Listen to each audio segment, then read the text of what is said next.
from Lou's Antiques and Collectibles, and we buy and sell stuff for our 2 booths in the 2 antique malls that we're in. Plaza Antiques in Lincoln Park, Michigan, and Maumee Antiques in Maumee, Ohio. And today we're doing something a little different. It's a Saturday. It's a Saturday like before Labor Day. There's not a lot of garage sales going on. So we're going to go back to this little flea market in Romulus, Michigan, and check that out. Sometimes it's good, sometimes it's not. But we got some time today, so we're going to go see how it goes. Come on along. So we are in Romulus, Michigan, and I believe it's on Middlebelt Rd. I want to say the crossroad nearest is maybe Pennsylvania. And like I said, we've been here before, and sometimes we do great, sometimes not so great. You never know. But it's called Greenlawn Grove Flea Market, and it is on Middlebelt Rd, and they're open on Saturdays and Sundays. I believe 7 to 3, but you might want to check that before you come here. So we're going to look for a parking spot, and here's the entrance of the flea markets. There's several places you could enter in, but this is where we went in. And you just never know. This first section seems to be the best for me because it's usually different dealers at different times, and it's not all the standard ones that are there every week. So you never know what these people are going to bring in. They're bringing in more stuff with garage sale prices, which is great for me. So here was some clothes and a bunch of variety of home goods. And there was some jewelry there. Lots of clothes. And shoes, too. Oh, here's some glassware. And a lot of the glassware was quite nice. But the price has got to be right for me. I need to be able to pretty much triple to make a profit when you're in an antique mall because you pay so much for rent. Oh, this little kitty planner was nice, and it was $3. I did end up picking that one up. And this was a nice little mid-century piece, but it was a little bit too much money. There's some cobalt blue, but newer, and some amber glass. And like I said, there was a lot of nice glassware, but the prices were not right for me. So I had a pass. And of course, a box of jewelry, you got to dig through that and see what's in there. You never know what people have in there. There's a cute little ring. A couple of cute little rings. And like I said, there was a lot of things I would have normally bought, but if I don't buy it, it's mainly because of the price and the ability to triple. So a lot of the prices were very similar to mine at the antique mall, so I can't do anything with that. Unless I want it for my own collection. That's a whole different story. So we went through all these rings here. Lots of pretty ones. And there were some necklaces and some earrings and whatnot in that box. Those plastic beads I usually don't buy. They really don't sell well. They're not really worth anything. So I usually steer away from them unless they're really old. Now this gentleman was putting out jewelry and everything was like $1 or $2. His prices were super reasonable. So I did get some stuff from him, and then he was still putting stuff out. So I actually go back to that booth and get a few more things. Now, some of the stuff he's putting out was a little bit more money, but looking back at it, I'll tell you, I should have probably picked up more stuff because he's had some decent quality stuff. So that was definitely a fun booth, and he was kind of in that beginning section. This was an interesting bracelet, and it had earrings to go with it, too, that he brought out later. I debated on that one. Probably should have bought it. I think he wanted $4 for the set, and I probably should have got it all at that time. So he's giving me a price here, and then I'm moving on. So this is the Majestic Tiger LLC, and this is where you get all the good croc charms. Hello, everybody. And we got hats. And here's the sign here. Now, all kinds of other stuff, too, but mainly for us, it was the croc charms. But, boy, there's a lot of other things in this booth, too. You definitely need to come check him out. I checked my store in the mall, too, and Mall in Monroe. I have a store, too. Oh, in the Mall in Monroe? Yes. Oh, you're so close to us. Okay. We got all kinds of stuff in there. We got Collectibles. We got like lady make shirts like this one. They died, and they make me die, too. Cool. Well, and we got all kinds of stuff. We got over 20,000 charms in there. So. Oh my goodness, we will be checking that place out. Okay. All right, thanks so much. Bye-bye. Bye. It's always neat to find people that are in your area and have various stores in the area. And those we typically buy for ourselves. My family's really into those little charms right now, so it's kind of a hot commodity around my house. Here's a bunch of bags of toys, and I like the looks of these LOL dolls.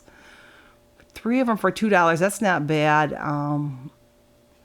That's something that I get for ourselves too, because we have kids in the family that like playing with those. So, but they're still pretty valuable. Now, these dolls here were $2 a piece. And I probably should have looked at these a little bit better. I have a big stock of dolls like this right now, so I kind of don't really need anything. Oh, here's some CDs and all kinds of stuff. You never know what they're going to have here. It's really it's a different thing every week. And I know there's people that come here on a regular basis, and they probably know who to go to and whatnot. But we just come here now and then, because usually I'm doing more garage sales than I do flea markets this time of year. Now, some of the big flea markets I still like to go to. I really enjoy those. The ones like in Tiffin, Ohio, and the ones that I go to in Florida. Because in the winter, there's nothing in Michigan, so that's a really big treat to go to that one in Florida. That's the Webster Flea Market. Lots of jewelry. Some nice old pieces here. This lady had a lot of beautiful things. The price was just not right, but she had a lot of nice stuff you could add to your personal collection. Some old pictures. And here's an overlook of everything. Wasn't real busy today. And there's my husband, Mr. Junkie with Lou. And this was a big toy bin, fun to look in. And there are a lot of toy dealers there, and I think they know their stuff pretty good. So I'm not that skilled in that area, so I'm not willing to pay the bigger prices just because I don't know yet. I'll stick with the cheap stuff at the garage sales because I just don't know what I'm doing. Now, the jewelry is a whole different bag. I've been doing jewelry for years and years. So I've gotten pretty skilled at that. Although, you know, sometimes I miss a piece too and somebody gets a really good deal. Here's some clothing and some bags.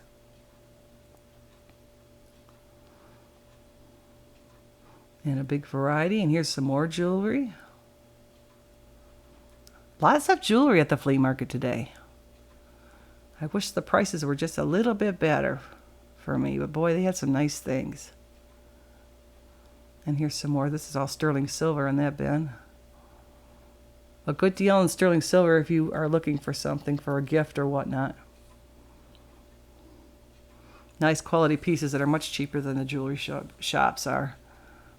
Lots of rings, some more necklaces, and a whole tray of bracelets. Some cameos. Cameos are good sellers for me still, so I usually pick those up whenever I can get them reasonable. Lots of Christmas pins.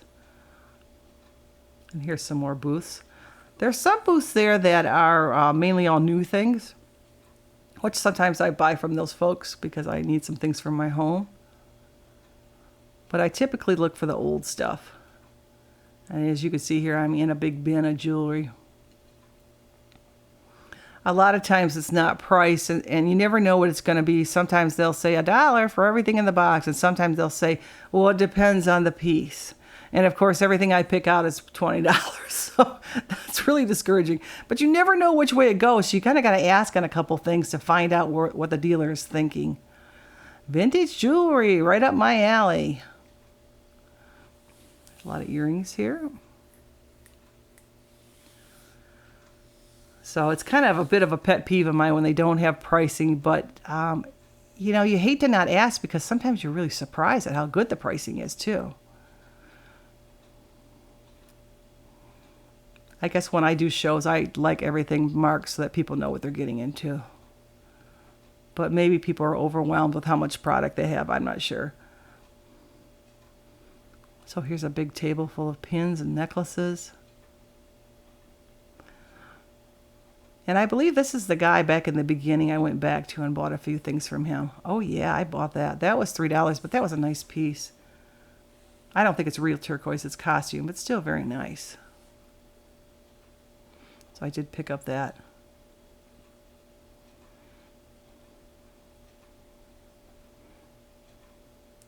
And then there was some good stuff hiding. You kind of had to look beyond the junk.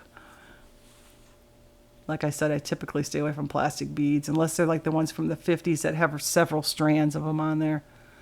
And even those are not real valuable, $5, $6. The pearls were nice. I don't know, pearls kind of come and go. Sometimes I sell a bunch of them, sometimes I don't sell any of them. So I never like to pay much for pearls. The pin was nice. And here was a big bin of jewelry.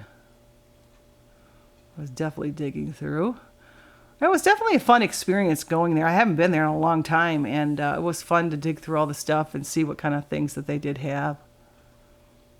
But like I said, it's one of those places you just never know. You could do great, you could do terrible. You have to go with a very open mind because you never know what's going to be there. And we did have quite a bit of luck on a garage sale, too, while we were out. We went to one garage sale, and I didn't film it. I should have, because, boy, did we get a lot of stuff, a lot of toys and things like that. And that really kind of made the day worth the trip then, too. So on a holiday weekend, there often is not a lot of sales. That's usually when I have my sales. If I have a garage sale in my home, I usually have them on the holiday weekends because a lot of times you're the only act in town, and you typically are very busy with folks. Because we kind of live out in the boondocks, so it's hard to get people to come down our road. But on a holiday weekend, they'll come down and check it out. Ooh, that was interesting. A golf cart pin. Never seen one of those. It's kind of digging through there. It's kind of a pretty bracelet.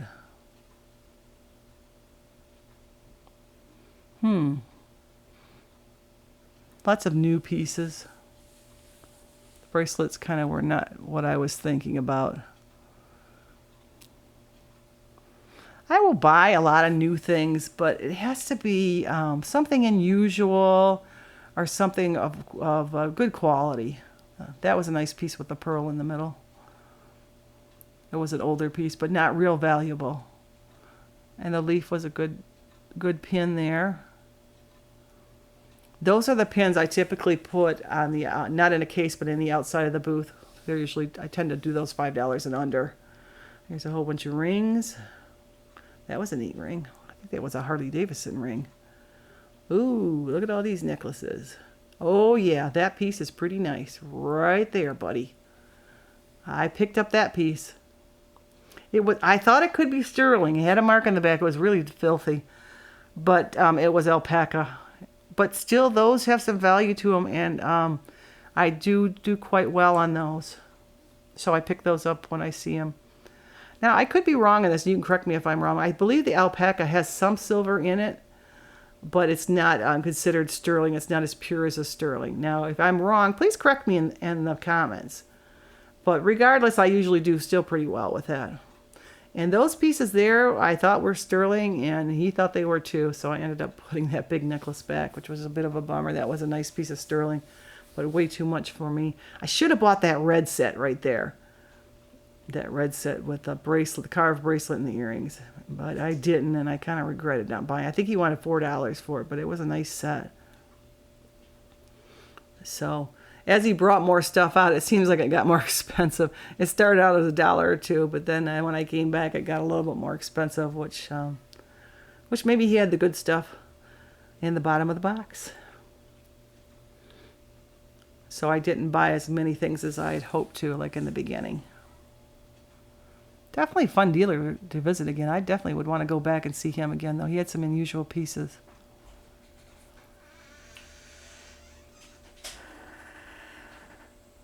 So I'm still looking here.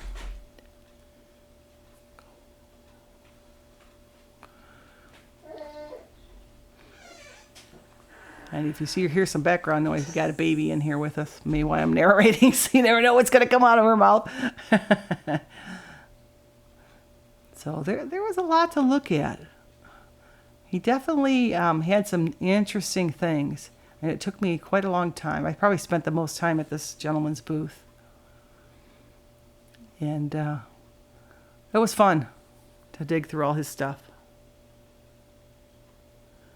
And that was nice. It's modern, but it's nice. It's got a turquoise look to it. And that turquoise color seems to sell really good for me. So I usually pick up stuff like that when I see it. This is the set that I didn't buy that I should have.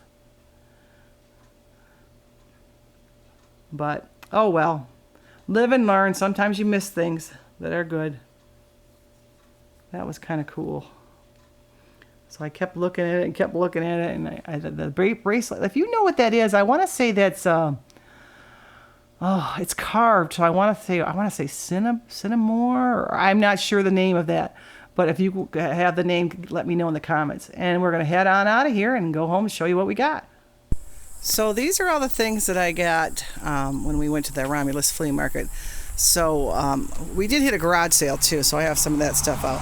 But at the flea market, we got all this jewelry here for $1 a piece. That was probably the best I did. And then this jewelry all over here for $1 a piece. Other than this necklace here, I did pay $3 for that. But that's pretty nice, so I know I can do 10 all day. Most of this jewelry is not super expensive. Probably $5-6, but nothing real fantastically crazy. I did get this cat figure for $3. I think I can get $7.99 on that.